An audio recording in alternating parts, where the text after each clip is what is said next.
अस्सलामुअलैकुम रहमतुल्लाहि व बरकातुहू। My name is doctor Zainab Aroob and I am physiotherapist. आज जो मेरा आपके साथ लेक्चर है वो है सूरतुल मुमिनून की आयत नंबर 105 से लेकर आयत नंबर 118 तक है। आज का लेक्चर बहुत ही खूबसूरत है। आज हम सूरतुल मुमिनीन का इख्तिताम करेंगे और हमने सूरत का आगाज़ किया था कि अलबत्ता तहकीक है कि फलाह पा गए।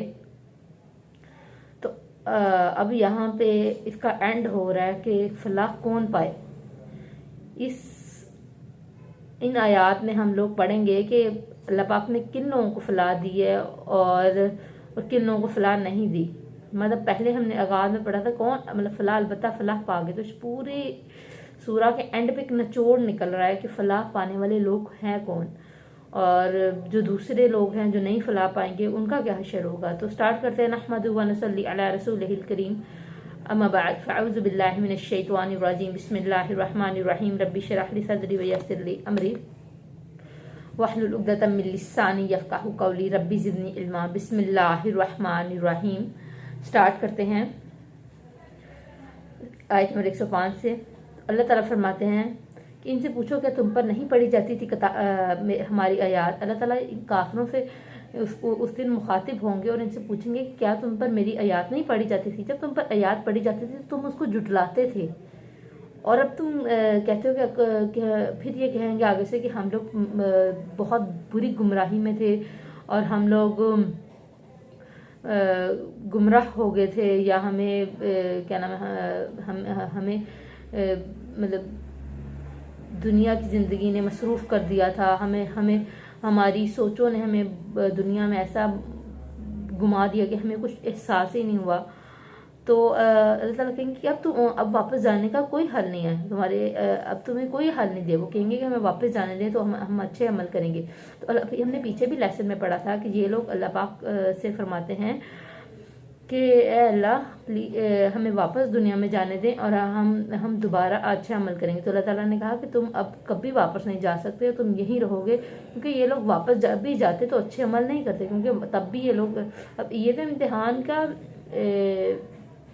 का एक चाम होता है, ये उसको ख़त्म करने वाली बात है। मतलब एक बंदा पेपर में बैठा है, उसने सारा पेपर देख लिया, अब वो कह रहा है मैं कल को आगे पेपर दे दूंगा। ऐसा हो सकता है? जो चीज़ पॉसिबल ही नहीं है। तो अल्लाह ताला से फरमाएंगे कि नहीं तुम पड़े रहो फुटकारे हुए और नहीं तुम कलाम किए जाओगे। ये अल्लाह पाक के अल्फाज हैं कि अल्लाह ताला ने दुनिया में हमें बता दिया कि जो लोग ऐसे अमल करेंगे उस दिन अल्लाह को ना कहेंगे अल्लाह ने ऐसा क्यों कहा, क्योंकि अल्लाह ताला ने तुम्हें कुरान में अभी बता दिया है कि पड़े रहो तुम फुटकारे और नहीं तुम कलाम किए जाओगे। और अल्लाह ताला उनको उनके हाल पर छोड़ देंगे। अल्लाह ताला कहेंगे एक तरफ तुम तो एक तरफ मेरा एक और ग्रोह था जो मुझसे रहमत और बख्शिश तलब करता था, और मैं उन ग्रोह वालों को, वही ग्रोह है जो कि फाइजून का लफज़ मतलब फाइज होगा, जन्नत में फाइज होगा, वो कामयाब लोगों का ग्रोह है। और फिर उनसे फरिश्ते पूछेंगे कि तुम कितना के अर्सा दुनिया में ठहरे। या फरिश्ते पूछ सकते हैं या अल्लाह की दात पूछ रही है, यहाँ प्रॉपरली जिक्र नहीं है। तो उनसे पूछा जाएगा कि तुम क्या नाम है, तुम कितनी देर दुनिया में ठहरे। तो वो आप उनको छोड़ें। अब अभी से आप, मेरी उम्र है कोई 25-26 और आपकी उम्र कि क्या उम्र चल रही है। तो आप सब अपनी अपनी उम्र के हिसाब से देखें कि आपने बचपन से इतने बरस गुजार दिए, इतने खूबसूरत बरस, और एकदम घूम कर अगर पीछे बचपन में जाएंगे तो आपको लगेगा जैसे कल की बात है, कि जैसे कल की बात है और ऐसे से हो रहा था। यार वो जिंदगी गुजर गई। वक्त को पकड़ा नहीं जा सकता, वक्त को कंट्रोल किया जा सकता है कि आप उस वक्त में अपनी बेस्ट और अच्छी परफॉर्मेंस जितनी आप दे सकते हैं दे दें। उसको पकड़ा नहीं जा सकता, उसको आप कंट्रोल कर सकते हैं जरा।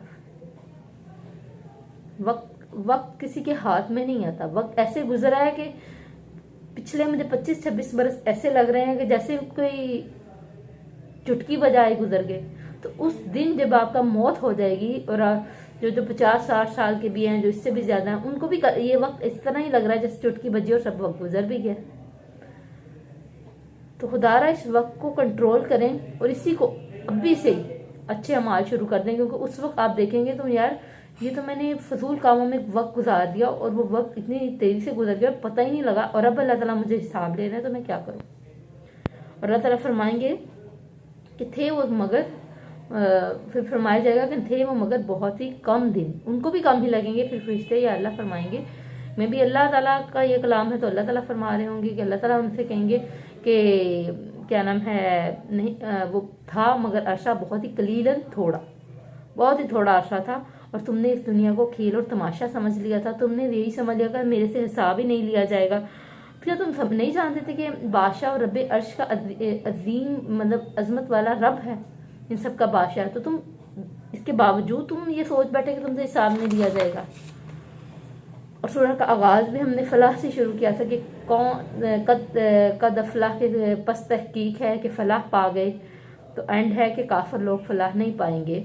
आयत नंबर 117 में है कि अल्लाह ताला नहीं, जो काफिर है अल्लाह ताला इनको फलाह नहीं पाएंगे। तो मौत के वक्त मोमिन वापस जाने की ख्वाहिश नहीं रखता। हमने पीछे पढ़ा था कि मौत के वक्त जब मोमिन से मतलब पूछा जाता है कि तुम वापस जाना चाहते हो, फिर से पूछते हैं तो वो कहता है कि मैं नहीं, सिवाय उसके कि शहीद के, जो कि बार बार मौत का मजा चखना चाहता है। मगर काफिर तब चिल्लाता है, चीखता है कि मुझे वापस भेज दो। उसके अलावा मुर्दा, हदीस से साबित है कि मुर्दा बोलता भी है, और जब वो अच्छे अमाल देखते हैं ना कि मुझे कोई नेक रूह लेने आई है और उसके अच्छे अमाल होते हैं, तो वो फिर कहते हैं मुझे जल्दी ले जाओ, मुझे जल्दी ले जाओ, क्योंकि मौत एक जिंदगी का बदलना है उनके लिए जिन्होंने अच्छे अमल किए, और जिन्होंने बुरे अमल किए उनकी वो जिंदगी का बदलना तो एक तरह का तबाही है। तो या अल्लाह प्लीज हमें उन लोगों में से कर देना कि पता नहीं हमारे अमाल इस काबिल भी हैं कि अल्लाह के हाँ वो कबूल भी होने वाले हैं। अल्लाह पाक हम पर रहमत करे, माफ़ कर दे हमें। तो अब अल्लाह पाक हमें उन लोगों में कर दे कि मौत ऐसे लगे जैसे ज़िंदगी का बदलना, और इतनी खूबसूरत आगे ज़िंदगी आ जाए कि हम शुक्र करें कि अल्लाह मर गए हैं और एक नई ज़िंदगी में आ गए हैं इंशाअल्लाह। मतलब उस वक्त, अभी तो नहीं है, उस वक्त के इंशाअल्लाह अल्लाह पाक हमारे लिए वो वक्त बहुत आसान कर दें। क्योंकि अभी ज़िंदगी में, दुनिया में डर तो लगता है कि मौत से, कि मौत बहुत ख़तरनाक चीज़ है, ये मरने के बाद क्या वक्त आएगा। लेकिन अल्लाह पाक सबके लिए आसानियाँ करें। तो दुनिया में वक्त आएगा आखिरत के सामने, तो दुनिया का वक्त जो आखिरत के सामने क्या होगा, कि दुनिया में जो वक्त होगा वो आखिरत के सामने ऐसे है कि जैसे कोई समुंदर में उंगली डाले और उंगली डाल के अपने उंगली में देखे कि कितना के पानी आया है, तो उसके साथ कोई पानी नहीं आया होता। वो साल लगा ही बस, कोई पानी तो नहीं कि उंगली उठा के ले आती। समुंदर में जितना पानी की कमी हुई है, जितना वो पानी समुंदर से लिया, उस तरह के वक्त उन्होंने दुनिया में गुजारा है। उस वक्त इस तरह लगना है। तो इंसान के अमाल अल्लाह के हक अदा कर ही नहीं सकते। हमारे अमाल इस काबिल नहीं कि अल्लाह ताला इनको कबूल कर लें, ये तो अल्लाह पाक की रहमत है। हमारे अमाल काबिल ही नहीं। हमारी नमाजों में इतना अल्लाह पाक ने, हमने इस सूरा में 10 आयात ऐसी पढ़ी थी, पहली 10 आयात जिसके बारे में नबी अकरम सल्लल्लाहु अलैहि वसल्लम ने पढ़ा कि अगर ईमान वाले इस पर अमल करें तो वो जन्नत में जाएंगे। और उस आयात में था कि नमाज में खुशू करने वाले होते हैं, नमाज वक्त पे अदा करने वाले हैं। और कौन कौन है तुम में से जो अपने वक्त पे नमाज अदा कर रहा है? कौन है जो नमाज खुशू से अदा कर रहा है? अगर कोई वक्त पे अदा भी कर रहा है तो आप देखेंगे नमाज में खुशू नहीं होगा।